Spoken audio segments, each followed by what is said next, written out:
어두움 가운데 참 빛이신 예수 그리스도만이 드러나고 그 주님 안에서 우리의 모든 문제와 상황이 해석되고 해결되는 놀라운 은혜를 허락하여 주시옵소서. 주님만 높임 받으시고 영광 받으시고 홀로 위대하신 그 이름만이 이 땅, 이 시대 가운데 높임 받으시도록 주님 우리의 예배를 사용하여 주시옵소서. 주님을 찬양합니다. 주님 영광 받아 주시옵소서.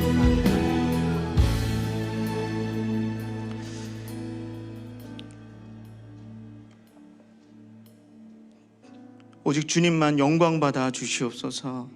우리의 모든 삶과 우리의 모든 예배와 우리가 주님의 말씀을 붙들고 살아가는 모든 순간순간들이 다 주님의 영광 되기를 소망합니다. 오늘 이 밤 우리를 불러주신 그 주님을 다시 한번 바라보며 예배하는 우리 되게 하시고 세상의 모든 분주함과 우리 마음의 크나큰 짐들을 예수 그리스도 이름 앞에 다 내려놓고 주님의 품 안에 나아가는 이 시간 되게 하여 주시옵소서. 주님, 이 시간 우리의 모든 염려와 근심을 변하여 감사와 찬송이 되게 하실 줄을 믿습니다. 모든 불안이 변하여 평안의 바다 그 깊은 곳으로 우리를 들어가게 하실 줄을 믿습니다. 주님의 은혜만을 갈망하고 간구하오니 그런 우리의 심령마다 역사하여 주시옵소서. 주님의 사랑과 은혜를 풍족히 충만하게 누리는 오늘 이 시간 되게 하시고 마땅한 반응으로 주님 앞에 찬양과 경배를 올려드리는 귀한 예배 될 수 있도록 이 시간 함께하여 주시옵소서. 우리와 함께 하시는 예수 그리스도의 이름으로 간절히 기도드립니다. 아멘. 아멘. 예. 벌써 12월의 첫 주가 되었습니다. 어제는 첫눈이었는데 폭설이 내려가지고 너무나 급격한 이 빠른 시간 가운데 우리가 살고 있는 것이 조금 실감이 나지도 않을 때도 있고 그렇지만 하나님께서 그럼에도 불구하고 우리에게 오늘 이 밤 폭설보다 따스한 은혜로 우리의 모든 얼어붙은 것들을 다 녹여주실 줄을 믿습니다. 이 시간 옆에 있는 분들이 이렇게 한번 축복할까요? 사랑합니다. 축복합니다. 잘 오셨습니다. 여기 오신 분들은 정말 잘 오실 겁니다. 이 추위와 눈을 뚫고 오신 여러분 환영하고 축복합니다. 몇 가지 광고 한번 안내해 드리도록 하겠습니다. 돌아오는 주일까지 많은 해당되는 사역과 또 진행되는 부분들이 있는데 잘 참고해 주시기 바랍니다. 서리집사 임명 동의서가 주일의 마감이고요. 그리고 사귀미 식탁 돌아오는 주일에 1부 예배부터 3부 예배 전까지 진행됩니다. 내용 꼭 참고해 주시고 많은 참여 부탁드리겠습니다. 다음 세대 교사도 모집하고 있는데 우리 사랑하는 아이들 코비, 코키, 코딩 정말 섬겨주시는 분들의 사랑으로 우리 아이들이 한 해 한 해 다르게 진짜 많이 성장하고 믿음이 넓어지고 있는 것을 느낍니다. 너무나 감사한 이 자리에 여러분을 초청합니다. 꼭 함께 해주시고 마음 주시는 분들은 담당 교역자에게 문의해 주시기 바랍니다. 그 외 내용들은 주보를 참고해 주시기 바랍니다. 오늘 우리에게 주신 말씀은 요한복음 말씀입니다. 요한복음 1장 9절에서 14절까지 말씀인데요. 저 한 절, 여러분 한 절 교독하시고 마지막 14절 말씀은 한 목소리로 읽겠습니다. 제가 먼저 읽겠습니다. 참빛 곧 세상에 와서 각 사람에게 비추는 빛이 있었나니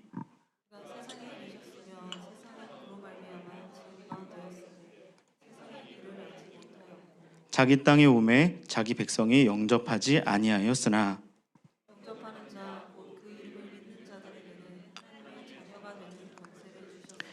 이는 혈통으로나 육정으로나 사람의 뜻으로 나지 아니하고 오직 하나님께로부터 난 자들이니라. 말씀이 육신이 되어 우리 가운데 거하심에 우리가 그의 영광을 보니 아버지의 독생자의 영광이요 은혜와 진리가 충만하더라. 아멘. 아멘. 12월은 참 특별하죠. 저는 개인적으로 중학교 2학년 때 만났던 제 첫사랑과 처음 교제한 달이 12월이기 때문에 제 학창 시절이 이 12월이 잊을 수 없는 시간이었습니다. 참 특별했죠. 그리고 너무나 다행히 이제는 그 사람과 같이 한 집에 살고 있기 때문에 여전히 12월이 너무나 우리 부부에겐 특별한 시간입니다. 그런데 그것은 사실 아주 작은 이유일 뿐이고요. 여러분들도 그렇지 않습니까? 여러분의 추억들이 12월 곳곳에 있겠지만 그것보다 더 큰 이유가 있죠. 우리가 정말 사랑하는 주님이 이 땅에 오셔서 우리를 만나주신 것을 기념하는 그 시간이 바로 12월에 있기 때문에 12월을 맞이하면 더더욱 소중하고 설레는 마음이 드는 것 같습니다. 그래서 저는 12월이 시작되면은 이 아내를 향한 사랑 때문에 주님을 잊어버리지 않도록 핸델의 메시아를 계속 틀어놓는 루틴이 있습니다. 물론 대부분 알아듣지는 못하죠. 그렇지만 계속 듣고 묵상하며 내 안에 주님의 은혜와 감사를 더욱더 풍성하게 일으키고자 그렇게 12월을 맞이하고는 합니다. 그런데 여러분, 그렇게 예수님의 오심을 묵상하다 보면은 이날이 단지 그 정도의 감사, 주님을 기념하는 정도의 감사에 머무를 수 없다는 것을 우리가 발견하게 되실 겁니다. 단순히 아기 예수님이 오셨습니다. 우리 모두를 구원하신 일이 시작된 바로 그날이 다가오고 있어요. 이렇게 말하는 그 이상의 무언가가 있다는 겁니다. 그래서 저는 오늘 설교를 방금 말씀드린 그 이상의 무언가에 대해서 특별히 해석학적 관점에 따라 한번 나누어 보려고 합니다. 그런 측면에서 보면 오늘 읽은 요한복음 1장의 본문 말씀은 우리의 해석을 뒤집고 우리의 정체성을 다시 세우시는 우리를 향한 하나님의 해석학적 접근이 그려져 있는 본문이라고 할 수 있습니다. 그럼 앞에 나오는 자막을 한번 읽어볼까요? 성탄은 두 가지 의미가 있는데요. 함께 읽겠습니다. 첫째, 하나님이 스스로를 우리에게 번역하신 날. 둘째, 그분이 우리를 하나님의 자녀로 다시 해석하시는 날입니다. 오늘 이 문장을 꼭 기억해 주세요. 설교가 끝날 때까지 이 문장이 우리의 마음에 남아있기를 간절히 바랍니다. 성탄은 예수님이 태어나신 날 정도의 그러한 사건이 아닙니다. 성탄은 하나님이 스스로를 우리에게 번역해 주신 날인 것이죠. 하나님이 우리에게로 번역되어 다가오신 날, 그리고 그 번역된 그리스도를 바라보는 순간 우리가 누구인지 다시 해석되기 시작하는 날인 것입니다. 해석학이라는 학문 영역에서 앤서니 티슬턴은 20세기 후반부터 21세기 초반을 대표하는 대표적인 가장 영향력 있는 학자 중에 한 사람인데요. 그는 해석을 단순히 텍스트의 의미를 추출하는 기술적인 작업으로 보지 않았습니다. 그에게 해석이란 두 가지 지평의 융합이었는데요. 다시 말하면 텍스트의 지평과 그것을 읽는 독자의 지평이 만나는 사건이라고 말했습니다. 그래서 티슬턴은 이렇게 말합니다. 우리는 텍스트를 해석한다고 생각하지만 사실 텍스트가 우리를 해석하고 있다. 이것은 단순한 수사적인 표현이 아니라 정말 중요한 통찰인데요. 즉, 우리가 성경을 읽을 때 성경도 우리를 읽는다는 것입니다. 우리가 본문에 질문을 던질 때 본문도 우리의 삶에 질문을 던지고 우리가 본문에 깊이 머무를 때 본문이 우리 깊숙이 들어온다는 것이죠. 그러니까 성경을 읽을 때 우리는 종종 내가 오늘 이 본문을 이렇게 해석했습니다 라고 말하지만 진짜 일어나는 해석은 그 반대 방향에서 일어나는 것이라는 겁니다. 성경이 나를 읽고 나를 묵상하고 나를 해석하는 것이죠. 하나님의 말씀이 나를 해석하시면서 나의 왜곡된 자아, 나도 모르게 굳어져 있는 선입견, 그리고 세상이 더 쉬운 거짓 정체성들을 깨트리고 나를 바르게 만들어가는 것입니다. 오늘 설교의 제목이 그리스도 해석학이지 않습니까? 그럼 이 제목을 보면서 우리는 어떠한 관점을 가지면 좋을까요? 우리에게 오신 그리스도를 바라보고 묵상하면서 우리에게 진짜 일어나야 하는 일은 내가 나에게 오신 그리스도를 내 눈과 마음으로 해석하는 일이 아니라 나에게 오신 그리스도가 나를 해석하는 사건이 일어나도록 그리스도를 받아들이는 일이 우리 안에 기꺼이 일어나야 한다는 것입니다. 이건 모두 동의하실 테지만 그런데 여기서 우리는 인간 존재의 아주 근본적인 질문과 마주하게 되는데요. 인간은 스스로를 냉정하게 해석하는데 너무나 서툰 존재라는 겁니다. 제가 저에 대한 점수와 평가를 매기는 것은 여러분이 매기는 것과 어처구니 없는 편차를 보이기 마련일 겁니다. 우리의 자아는 언제나 사회, 환경, 또 내가 이룩한 성공, 또 내가 경험한 실패, 그리고 타인의 기대, 그리고 이 모든 것들의 조합 속에서 수없이 왜곡되어 우리에게 덕지덕지 달라붙기 때문입니다.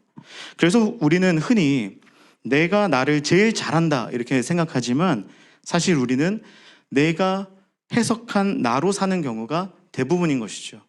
그리고 그 해석은 대부분 세상이 준 렌즈로 이루어져 있죠. 한번 생각해 보십시오. 자본주의 사회는 생산력과 소비력으로 인간의 가치를 측정합니다. 능력주의는 성취로 존재 가치를 증명하라고 요구하죠. 소셜미디어를 보십시오. 타인의 시선과 반응으로 내 자아를 구성하게 만듭니다.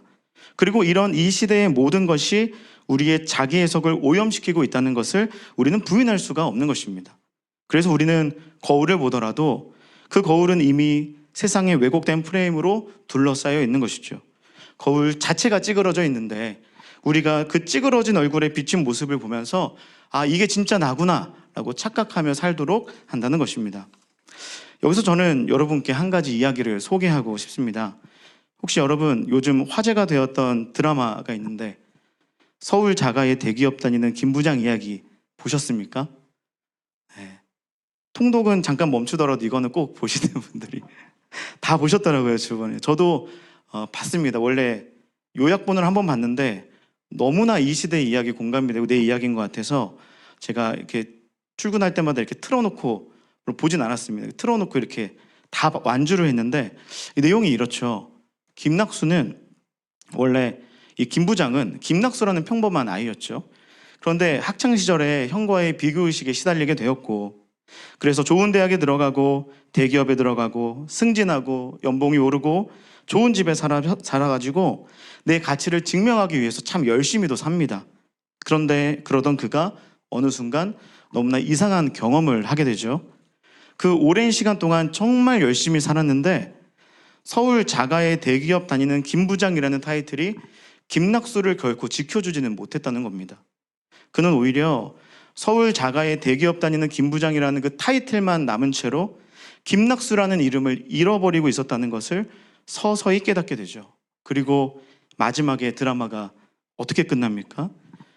김 부장과 이별을 고하고 스스로에게 낙수야 행복해라 이 말로 마무리가 됩니다.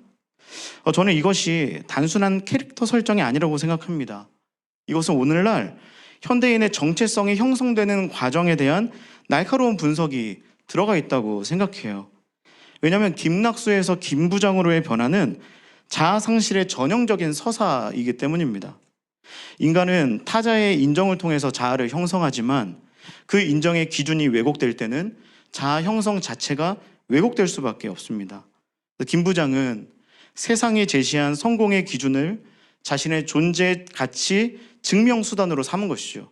그러나 그가 그러한 세상의 잘못된 기준 안에서 자신을 계속 형성하고만 있었기 때문에 그는 스스로를 증명하려 하면 할수록 자기 자신을 잃어버리게 되는 인생의 비극으로 치닫고 있었다는 것입니다.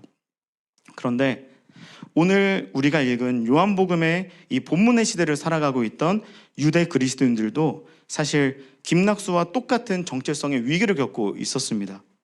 요한복음이 쓰인 이 대략 80에서 90년대 이 무렵에는 예수를 믿는 유대인들이 평생을 신앙생활했던 회당에서 공식적으로 추방당한 시기였기 때문입니다. 어떤 학자들은 이 과정을 이렇게 분석해요. 유대교 지도자들이 예수를 메시아로 고백하는 유대인들을 회당 공동체에서 공식적으로 추방하고 싶었던 겁니다. 그래서 기도문을 수정했다고 이야기해요. 유대 회당에서는 하루에 3번 기도하는 시간이 있었는데 이때 하는 기도문 안에 이런 문구를 삽입했다는 겁니다. 이단자들과 나사렛 출신자들이 소망 없이 멸망하게 하소서. 그들의 이름이 생명책에서 지워지게 하소서. 이런 기도문이 마치 우리가 사도신경을 고백하는 것처럼 공식적인 기도문 안에 삽입되었다는 거예요.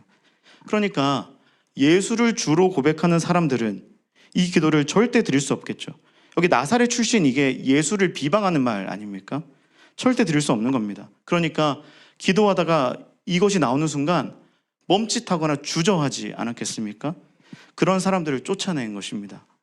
예수를 저주하든지 아니면 쫓겨나든지 선택해라.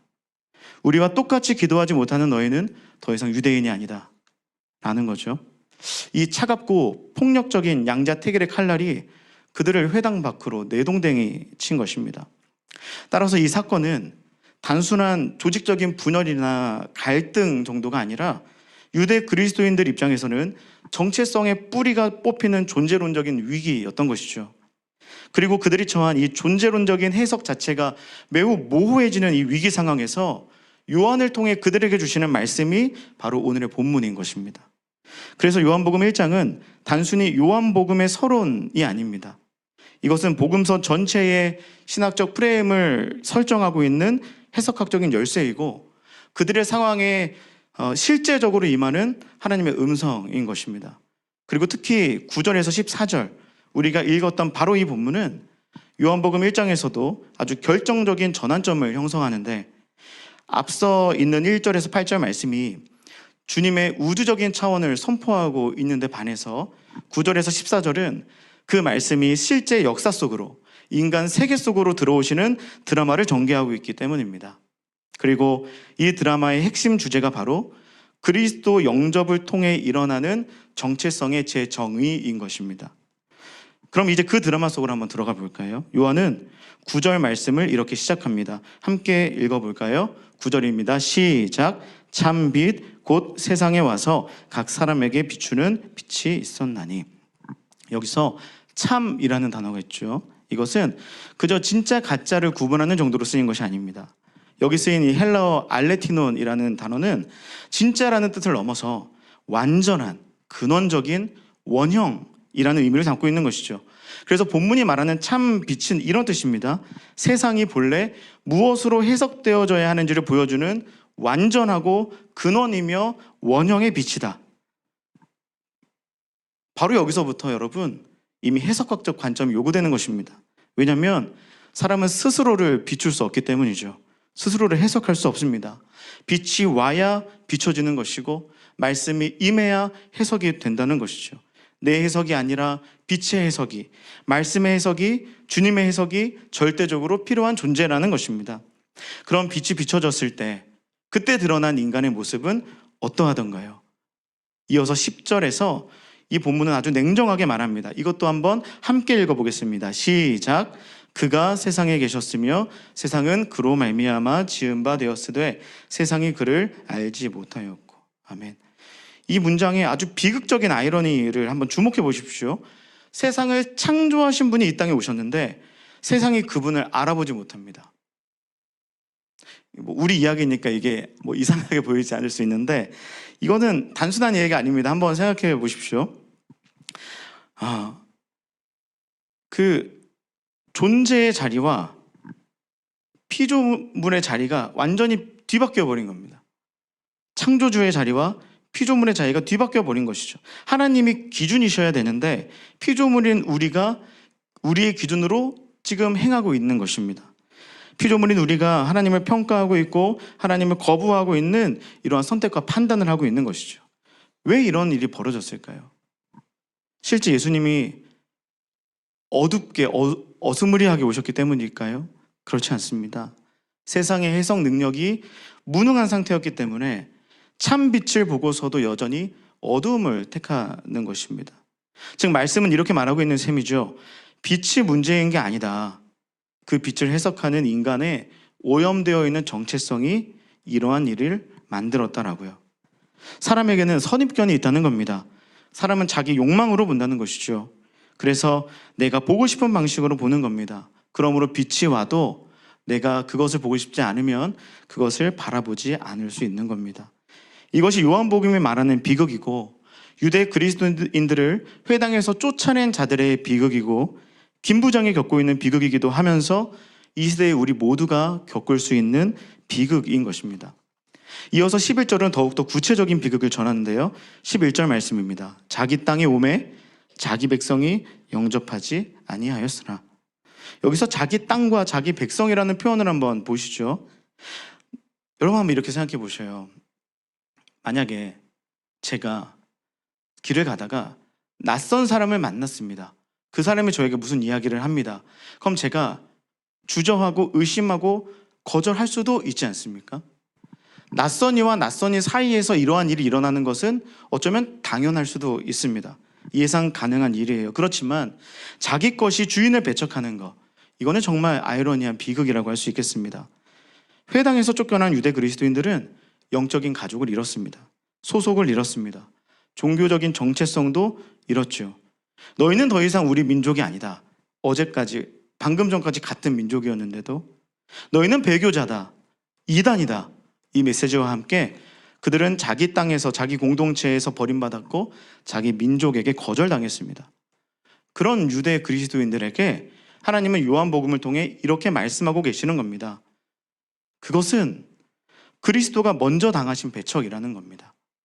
너희가 당하는 배척은 사실 예수님이 당하신 배척과 같은 본질의 것이다. 이것은 그들에게 있어서 어마어마한 위로가 되지 않았겠습니까? 너희의 정체성은 회당이 정하는 것이 아니다. 너희의 정체성은 세상이 주는 자리가 아니라 너희가 영접한 참 빛, 예수 그리스도를 통하여 하나님이 주시는 것이다.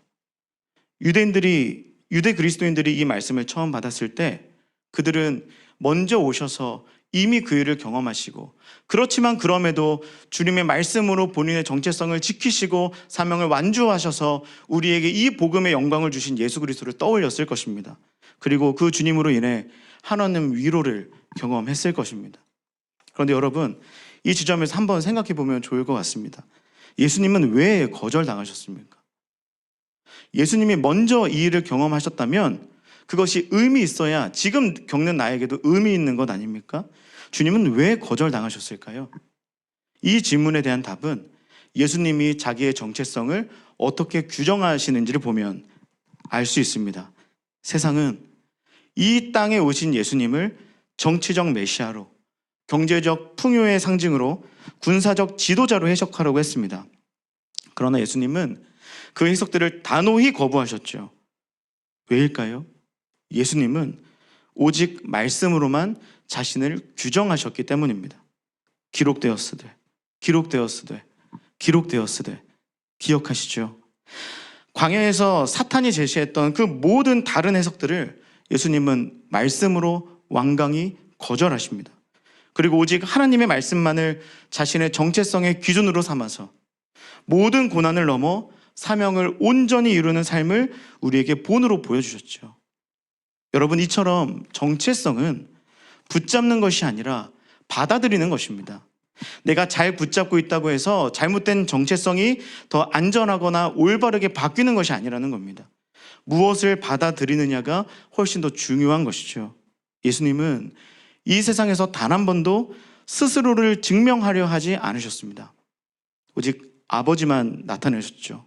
오히려 세상의 모든 해석을 다 거절하고 하나님의 말씀으로 자신을 이해하셨고, 오직 하나님의 말씀에 순종하시며 말씀하신 하나님의 영광만을 드러내는 삶을 사셨던 것입니다. 빌립보서 2장 7절 말씀은 그 주님의 정체성을 너무나 정확하게 드러내죠. 우리 한 목소리로 읽어보겠습니다. 시작.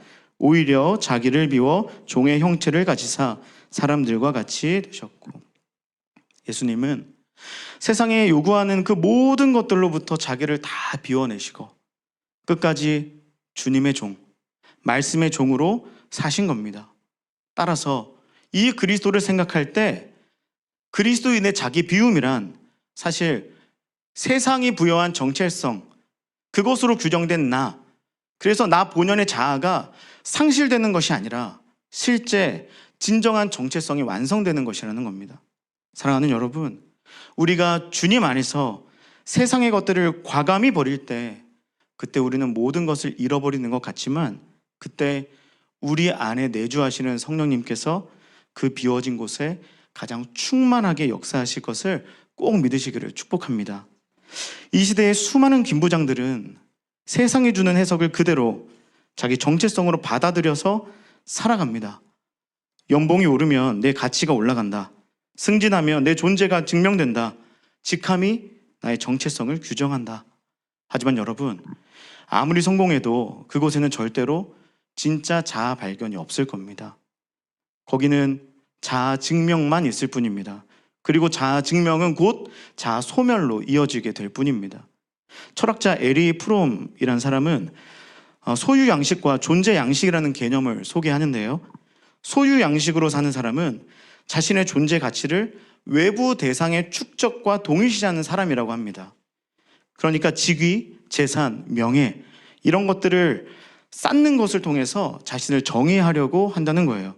반면에 존재 양식으로 사는 사람이 있다고 하는데 그 사람은 자신의 존재 자체에서 삶의 의미를 찾는다고 합니다.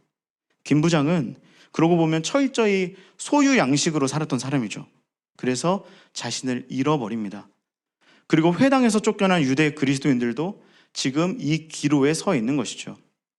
그리고 그런 그들을 향해서 요한복음 1장 9절의 말씀이 들이우는 것입니다.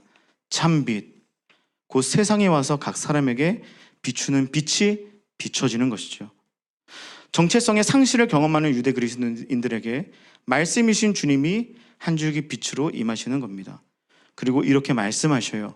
한번 읽어볼까요? 요한복음 1장 12절에서 13절 말씀 한 목소리로 읽겠습니다. 시작. 영접하는 자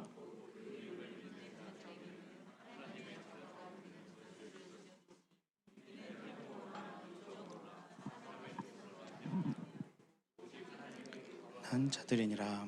아멘. 지금 소유 양식의 붕괴를 통해서 정체성의 혼란을 경험하고 있는 이들에게 주님의 말씀이 말씀하는 겁니다. 존재 양식으로 살아가도록 그렇게 그들을 말씀으로 일으켜 주시는 것이죠. 다시 김 부장 이야기를 한번 보면 결국 모든 것을 잃고 자아소멸 직전 단계에 있는 이 남편을 지켜보던 아내 그 박하람이라는 자매님이 계십니다. 절규하듯 소리치는 장면이 나와요. 보이시나요? 기억하시죠? 이 장면인데요. 아주 피폐해져 있는 김낙수를 향해서 남편을 향해서 딱 한 단어를 절규하면서 외칩니다. 김낙수, 김낙수, 김낙수, 김낙수, 김낙수, 김낙수, 김낙수 외칩니다. 저는 이런 마음이 들었어요. 김 부장밖에 모르고 김 부장이라는 이름에만 연연하면서 살고 있는 이 남편에게 너는 김낙수잖아 이렇게 말하고 있는 것 같이 들렸습니다. 저는 이 부분에서 여전히 소유 양식으로 살아가고자 애쓰느라고 존재 양식을 다 잃어가고 있는 우리에게 주님이 이와 같이 말씀하신다고 생각했습니다. 서영원, 서영원, 형원아, 형원아, 내가 사랑하던 서영원은 어딨냐? 왜 내 눈앞에 서목사만 서 있느냐? 주님이 이렇게 말씀하고 계시는 것 같았습니다. 사랑하는 여러분, 세상이 우리의 해석자가 되도록 내버려 두지 않으시기를 소망합니다. 세상에 붙인 라벨을 우리의 이름인 것처럼, 영원한 우리의 이름인 것처럼, 주님이 우리를 부르시는 바로 그 이름인 것처럼 그렇게 착각하지 않기를 축복합니다. 그리고 거절당했을 때, 실패했을 때, 세상의 나의 가치를 다시 평가절하하고 외면했을 때 다시 나에게서 떨어져 나간 그것을 쟁취하고자 내가 과거에 소유하고자 노력했던 그것을 향해 달려가지 마시기를 간절히 소망합니다. 그때는 우리의 본래 이름을 불러주시는, 그래서 왜곡된 해석을 다 깨트리고 내 이름을 알려주시는 주님의 음성을 들으셔야 할 때입니다. 그래서 우리는 오늘도 우리에게 빛으로 다시 오신 성탄의 은혜가 너무나도 필요한 것입니다. 그럼 이제부터는 그리스도를 나의 존재 양식으로 삼는 과정을 함께 나아가 보도록 하겠습니다. 요한복음 1장 12절에서 13절은 성경 전체에서 가장 강력한 정체성 선언문이라고도 할 수 있습니다.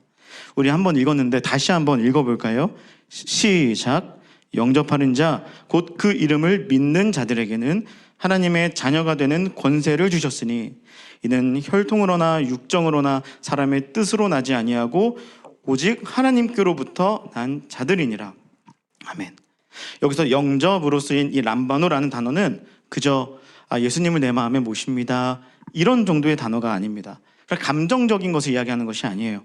이 동사는 받아들이다, 붙들다, 취하다 이런 능동적인 적극적인 행위를 의미합니다. 즉 믿음이란 단순한 지적 동의에 그치는 것이 아니고 감정적 체험에 머무르는 것이 아니라 내 존재 전체를 걸고 새로운 자기 이해 안으로 들어가는 결단이라는 것이죠. 과거의 내 이해를 다 허물고 새로운 주님의 해석 안으로 들어가는 겁니다. 그러니까 예수를 영접한다는 것은 이제 내 인생 전부를 내 시선이 아니라 주님의 시선으로 해석하겠다는 결단이 되는 것이죠. 더 이상 세상의 시선으로 나를 해석하지 않겠습니다. 더 이상 인맥이나 혈통이나 성공신화로 나를 증명하는 삶을 살지 않겠습니다. 그래서 여러분, 제가 예수님을 영접하는 순간부터는 더 이상 제 안에 서영원의 해석학이 기능할 수가 없는 겁니다. 강남의 해석학, 대한민국 해석학, 이런 것이 내 안에 기능할 수가 없는 것이죠. 오직 그리스도 해석학이 나의 정체성을 새롭게 정의하기 시작하는 것입니다. 이게 바로 오늘도 우리에게 실제적으로 일어나는 주 오심의 기적, 성육신의 기적, 성탄의 기적이죠. 그래서 한 주를 살고 한 달을 살고 1년을 살다 보니까 나를 향한 주님의 해석은 다 희미해지고 나를 향한 세상의 해석과 내 욕망이 해석하는 나의 자아를 다시 또다시 그리스도께로 나아가는 시간이 우리에게 반드시 필요한 겁니다. 오늘 다시 주님의 빛이 나를 비추시도록, 오늘 다시 주님이 나를 해석해 주시도록 우리에게 오신 주님께 다시 나아가야 그 빛을 비춤받아야 하는 것이죠. 그래서 우리에게 이 성탄은 단순히 기념일 이상의 실질적인 은혜의 날이 될 수 있는 것입니다. 그리고 12절을 계속 보시면 본문은 또한 그 이름을 믿는 자들에게 라는 표현을 쓰고 있습니다. 성경에서 이 이름은 단순한 호칭이 아닙니다. 본질, 성품, 그리고 우리가 계속 이야기한 정체성, 이것을 대표하는 단어죠. 그래서 예수님의 이름을 믿는다는 것은 그분의 정체성 전체를 내 정체성의 원천으로 삼겠다는 의미와 같습니다. 여러분, 모든 해석학의 중심은 사실 그 핵심은 출발점에 있습니다. 성공을 출발점으로 삼으면 그 사람의 인생은 실패가 추격하는 인생이 될 것입니다. 인정 욕구를 출발점으로 삼는다면 비교가 언젠간 나를 파괴할 것입니다. 직업을 출발점으로 삼고 나아간다면 은퇴가 나를 무너뜨리겠죠. 그러나 예수님의 이름을 내 정체성의 출발점으로 삼는 그 순간 해석의 방향이 완전히 바뀌는 겁니다. 이제는 내가 무엇을 성취하느냐가 아니라 그분이 누구이신가, 주님이 누구이신가, 그것이 내가 누구인지를 결정하게 된다는 것입니다. 그래서 이 12절의 핵심 선언이 바로 하나님의 자녀가 되는 권세입니다. 여기서 권세, 익수시아라는 단어인데 이것은 단순한 권리가 아니라 권위, 능력, 그리고 자유, 이 모든 상태를 포함하는 단어입니다. 즉 하나님의 자녀가 되는 것은 단순히 자격이 주어지는 것뿐만이 아니라 내 존재의 지위가 완전히 해석되어지고 내 삶이 완전히 재해석되는 것이라는 거죠. 고난 중에 있던 유대 그리스도인들은 회당에서 이렇게 낙인 찍혔습니다. 너희는 더 이상 하나님의 백성이 아니다. 왜냐하면 회당에서 쫓겨났으니까. 그런 그들에게 요한은 이 말씀을 들려줍니다. 사람이 너희를 버려도 하나님은 여전히 너희를 자녀라고 부르신다. 그거는 변할 수 없다. 그러니까 너희는 회당 안에 있으나 회당 밖에 있는 지금이나 여전히 그리스도 안에 있다면 하나님의 가족이다. 할렐루야. 그래서 13절에서 본문은 이것을 아주 정밀하게 표현하고 있죠. 세 가지 인간적 이 정체성 형성 이 방식을 다 열거한 다음에 다 해체하는 그러한 세밀한 작업으로 이것을 표현합니다. 13절 말씀인데요. 한번 띄워주시죠. 첫째는 혈통으로입니다. 유대인에게 아브라함의 후손이라는 이 사실은 하나님 백성이라는 일종의 자격증이었죠. 그러나 본문은 이것을 부정합니다. 혈통이 그리스도인이라는 그 정체성이 될 수 없다라는 겁니다. 그리고 둘째, 육정으로이죠. 이거는 인간의 자연적인 본능, 생존 충동 이런 것들을 의미하는데 곧 우리 안에서 우리의 정체성이 생겨날 수가 없다는 겁니다. 그리고 세 번째, 사람의 뜻으로. 이것은 인간의 계획이나 결정, 어떠한 의도 이것들을 가리키겠죠. 다시 말하면 우리의 어떤 노력과 수고가 아무리 많이 쌓인다 한들 그것이 우리의 정체성을 올바르고 온전하게 할 수 없다는 겁니다. 그러니까 보이는 것들, 지금의 상황으로 우리의 정체성을 판단하지 말라는 거예요. 그리고 말씀하죠. 오직 하나님께로부터. 사랑하는 여러분, 우리의 정체성을 뭐가 결정합니까? 오직 하나님, 오직 하나님께로부터. 성경은 명확하게 말씀하고 있는 겁니다. 너의 정체성은 세상에서 오지 않는다. 오직 하나님께로부터만 온다. 사랑하는 여러분, 정체성 붕괴의 이 터널 한가운데서 이 선언을 듣고 있는 유대 그리스도인들의 마음을 한번 생각해 보십시오. 그들에게 이 말씀은 이론이나 신학으로 들리지 않았을 겁니다. 마치 바다 깊은 곳에서 입에 물려지는 산소통 같았을 것이고, 위기 상황에 사고 현장으로 재빨리 달려오는 구급차의 사이렌 소리 같이 들렸을 거예요. 오늘 이 말씀을 읽는 우리도 그들처럼, 또 김 부장처럼 정체성 붕괴의 시대를 살고 있습니다. 지금부터 바우만이라는 학자는 그래서 이 시대를 가리켜서 액체 근대 사회라고도 하지 않습니까? 고정되어 있는 게 없다는 것이죠. 정체성이 평생에 걸쳐서 변화해야만 살아남을 수 있는 시대라는 겁니다. 굉장한 자유처럼 보이죠. 뭐든지 할 수 있다고 말하니까요. 그러나 그것은 실제로 우리를 엄청난 불안과 압박 속에서 평생을 살다가 결국 자신을 잃어버리게 하는 그러한 것입니다. 밖에서는 치열한 경쟁에 내몰리고 안에서는 시간이 갈수록 노화와 또 상실, 이런 것들을 경험하고, 또 우리는 점점 그 상황에서 찬란한 빛을 잃어버리고 작아지고 있는 자신을 발견하게 한다는 것입니다. 나를 설명하던 그 화려한 수식어들이 많았는데 하나 둘 떨어져 갈 때 그 서늘한 이 외로움을 누가 알 수 있겠습니까? 경험하기 전까지는 모른 채 달려가도록만 하고 있는 것입니다. 아마 김 부장 세대 이상의 분들은 이 감정을 느끼실 거예요. 나도 한때는 찬란했는데 이제는 빛을 잃어버리고 있는 것 같을 때가 느껴질 때가 있고, 또 김 부장 아들로 나온 이 김수겸 형제가 있는데, 이런 세대의 입장에서는 내가 살아가야 할 앞으로의 미래가 이렇게 허무한가, 이런 감정이 들 수도 있겠죠. 그리고 제일 비참한 건 그 둘 모두를 바라보는 아내이자 엄마인 이 박하람의 입장에 있는 분들은 그러한 시대를 살아가는 가족들의 모든 정서적인 문제들을, 무게들을 다 짊어지고 홀로 외롭게 아무도 알아주지 않은 채로 살아가면서 보이지 않는 외로움 속에서 힘겹게 하루하루를 버텨내고 있는지도 모르겠습니다.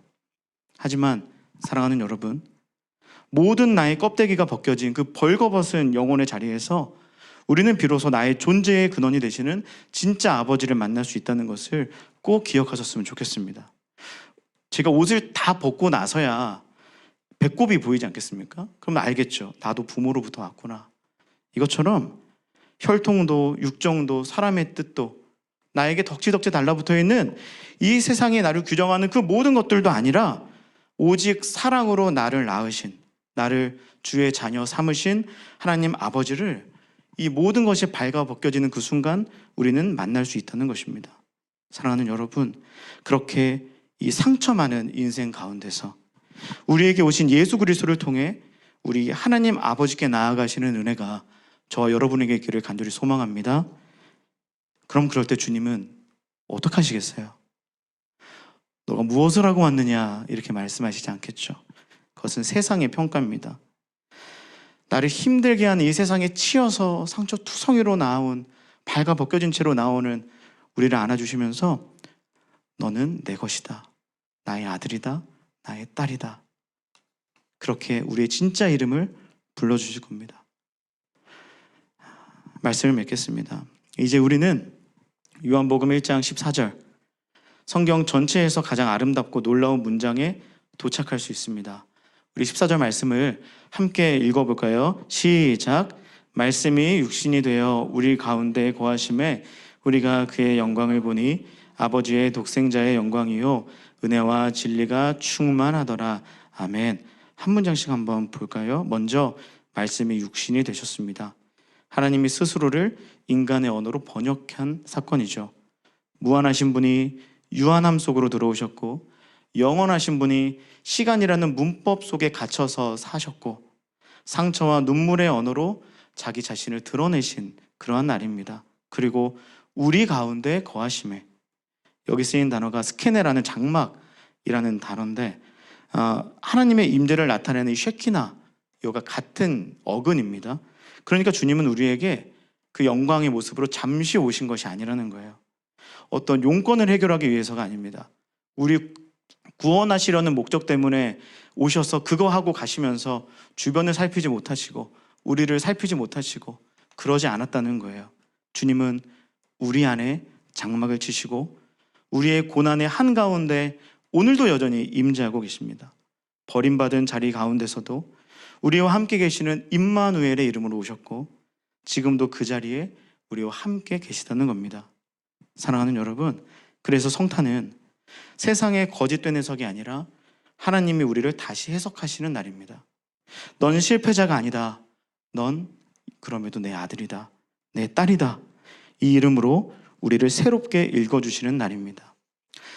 벌써 올해가 다 지나고 12월 어느덧 그렇게 됐습니다. 예전에는 거리 곳곳이 이맘때쯤 되면 성탄의 노래로 가득했던 것 같아요. 그리고 누구나 자연스럽게 메리 크리스마스 이렇게 인사했던 것 같습니다. 한번 인사해 볼까요? 메리 크리스마스. 이거 보세요. 어색하시잖아요. 너무 어색하죠? 어느 순간부터 이것이 되게 특별한 인사가 되었고 이런 것이 특별한 행사처럼 됐습니다. 세상에서뿐만이 아니라 우리 안에서도요. 그리스도를 깊이 묵상하는 대신에 우리는 점점 그리스도를 대신하여 빛나는 것들로 이 성탄을 채워가고 있는 것 같아요. 봉사로, 또 가족과의 시간으로, 열심히 한 해 동안 수고한 나를 위한 쉼과 보상으로 말이죠. 물론 이 모든 건 나쁜 게 아닙니다. 필요한 일이죠. 그러나 정작 중요한 본질은 잃어가고 내 안에 희미해져 있는 채로 포장만 되어 있는 성탄만을 우리가 준비하고 기다리는 것은 아닌지 우리는 돌아볼 수 있었으면 좋겠습니다. 김 부장이 사라지니까 김낙수라는 존재 자체가 흔들리는 그러한 인생이 바로 우리는 아닌지, 회당에서 쫓겨나니까 그리스도인이라는 정체성마저도 위태로워지고 있는 이 유대 그리스도인들이 바로 우리는 아닌지, 어느덧 성탄의 본질은 흐릿해지고 예수 그리스도가 아닌 그와 닮은 것들만 남아있는 채 메리 크리스마스를 공허하게 외치고 있는 그것이 바로 우리의 모습은 아닌지 질문해야 됩니다. 그리고 만약 이것에 공감하는 인생이시라면 유대 그리스도인들처럼 정체성의 상실을 경험하고 김 부장 같은 사람들처럼 그 소멸을 겪고 있는 분이 계시다면 오늘 지금도 우리를 비추고 계시는 참빛, 우리 안에 장막을 거하시고 우리가 그럴 때 자신을 찾지 못하고 돌아오지 못하실까 봐 우리 옆에 집 짓고 계시는 그 주님께로 나아갈 수 있기를 간절히 축복합니다. 사랑하는 여러분, 오늘 이 자리에 오신 여러분이 어떤 해석의 틀 속에 갇혀 있었든지 간에 그리스도 앞에 나아가시기를 간절히 소망합니다. 빛이 오셨습니다. 그 빛 앞에서 우리 자신이 다시 해석될 것입니다. 소유 양식이 아니라 존재 양식으로, 세상의 목소리가 아니라 주님의 음성으로, 그런 주님이 오늘 우리의 인생을 다시 참되게 해석하시고 여러분의 잃어버린 이름을 다시 불러주실 것입니다. 다시 한번 이 문장을 한번 깊이 새겨봤으면 좋겠습니다. 서두에 함께 본 말씀인데요. 말씀은 아니죠. 본 문장인데 한 번 더 읽어볼까요? 시작. 첫째, 하나님이 스스로를 우리에게 번역하신 날. 둘째, 그분이 우리를 하나님의 자녀로 다시 해석하시는 날입니다. 성탄이 바로 이런 의미가 되기를 소망합니다. 너는 내 것이다. 이것이 바로 그리스도 해석학의 결론입니다. 이로 말미암아 주님께 나아가는 우리 모두가 우리를 둘러싼 모든 잘못된 해석이 다 무너지고 참된 정체성이 회복되는 은혜를 경험하는 그런 복된 저와 여러분 되시기를 주님의 이름으로 간절히 축복합니다.